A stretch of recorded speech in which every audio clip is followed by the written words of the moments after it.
You were 19 years old. You should be in a university classroom reading literature or playing baseball in the spring sun. Instead, you are sitting in a dimly lit barracks on the island of Kyushu. The air smells of unwashed bodies, cheap tobacco, and imminent death. In front of you is a small cup of sake and a plate with a single piece of mochi. It is a funeral feast. But the corpse is still breathing. The corpse is you. You are a member of the Tokubetsu Kogekitai, the Special Attack Unit. The newspapers call you a divine wind. They say you are a god in human form, descending from the heavens to smash the American devils. Your mother believes this. She sent you a senenbari, a belt of 1,000 stitches, each one sewn by a different woman to protect you. You wear it around your waist under your flight suit. It itches. You touch the stitches and you feel a sick knot in your stomach. You know the truth. You are not a god. You are a guidance system. You are a biological component of a bomb. You remember how you got here. It wasn't really a choice. You remember the assembly at school. The officer with the shiny boots shouting about the empire, about the emperor, about the shame of defeat. He handed out the papers. Volunteer, he said. It was a command disguised as a question. If you didn't step forward, you were a coward. You were a traitor to your family. You watched your friends step forward, one by one, their faces pale, their eyes terrified. You stepped forward too. Peer pressure is a powerful weapon. It pushed you into the cockpit before you even saw a plane. The training was short. Brutal. You didn't learn dogfighting. You didn't learn how to conserve fuel. You didn't learn how to land. Why would you? Landing is a failure. You learn how to take off, how to fly in formation, and how to dive. The instructors beat you with baseball bats if your posture was wrong. They beat you if you looked tired.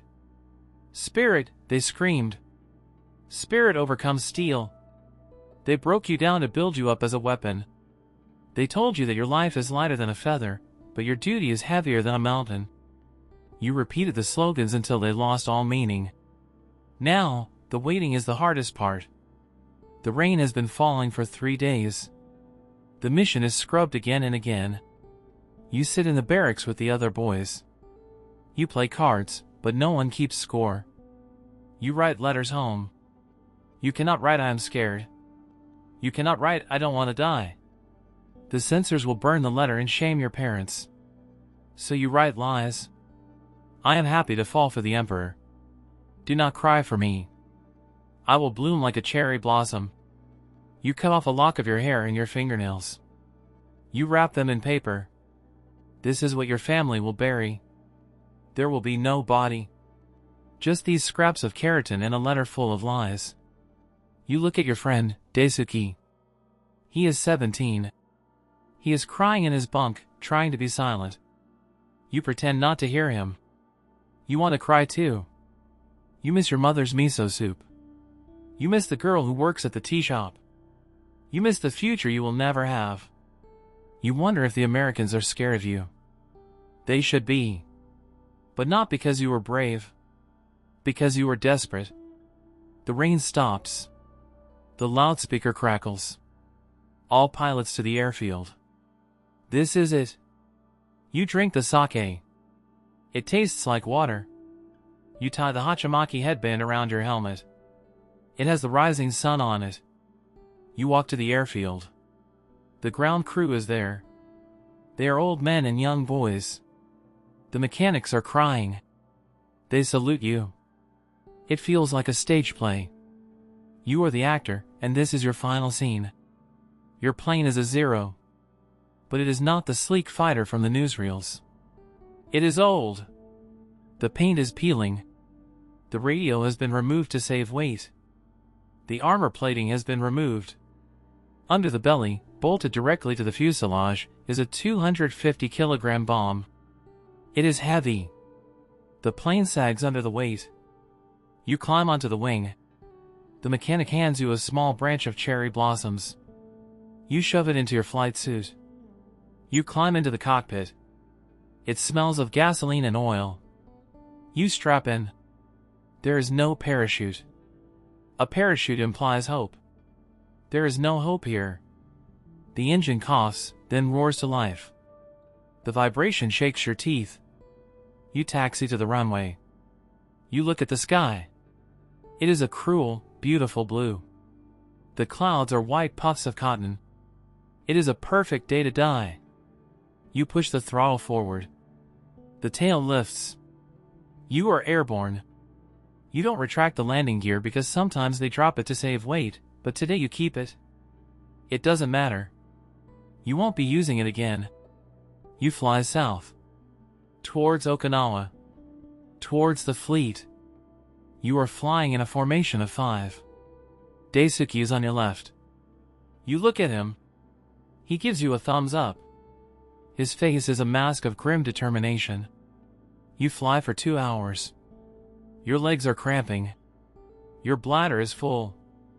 The physical discomfort is grounding. It reminds you that you are still human. Then you see them. The American fleet. It looks like a city on the water. Hundreds of ships. Steel gray monsters spewing black smoke. The sky suddenly fills with black puffs. Flak. The anti-aircraft fire is a wall of iron. It is terrifying. The explosions rock your small plane. Shrapnel tings against the thin aluminum skin. You see a flash to your left. Daisuke's plane. It loses a wing. It spirals down, trailing fire and smoke, and splashes harmlessly into the ocean. No explosion. Just a splash. He is gone. Just like that. No glory. No damage to the enemy. Just a waste. Rage fills you. Rage and terror. You spot a carrier. It is huge. The flight deck is flat and long. That is your target. You push the stick forward. You begin the dive. The engine screams as the RPMs redline. The wind roars over the canopy. Gravity pushes you back into your seat. Your vision tunnels. The ship grows larger in your sights. The tracers are coming for you now. Lines of green and yellow light arcing up from the ship. It looks like a hose spraying water, but the water is lead. You see holes appearing in your wings. The canopy shatters. Glass cuts your face. You don't feel pain. You are in a trance. You are screaming, but you don't know what you are screaming. Maybe Tenno Haika Banzai. Maybe Mother. It doesn't matter. The sound is lost in the roar. The ship is massive now. You can see the tiny figures of men on the deck running. You can see the guns turning to track you. You aim for the elevator, right in the middle of the deck. You are a human bullet. You are traveling at 300 miles per hour. You are 5 seconds from the end of the world. 4 seconds. You think of your home. 3 seconds. You regret everything. 2 seconds. You close your eyes. 1 second. Flash. Nothing. The explosion rips the plane and your body into atoms before your brain can register the impact. A fireball engulfs the deck.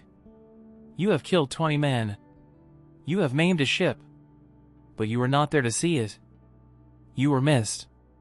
You are smoke. Back in Japan, the newspapers will print your name. They will call you a hero. They will say you died with a smile. Your parents will receive a box with a name on it. They will place it on the family altar. They will be proud, and they will be broken. But the war does not stop.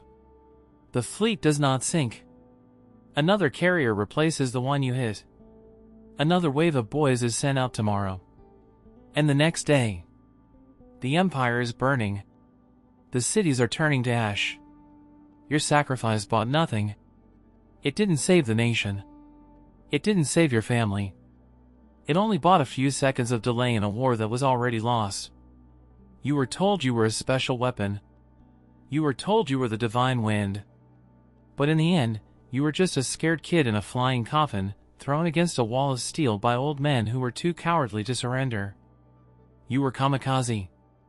You were the ultimate fodder. And the wind blows over the ocean, carrying no memory of your name.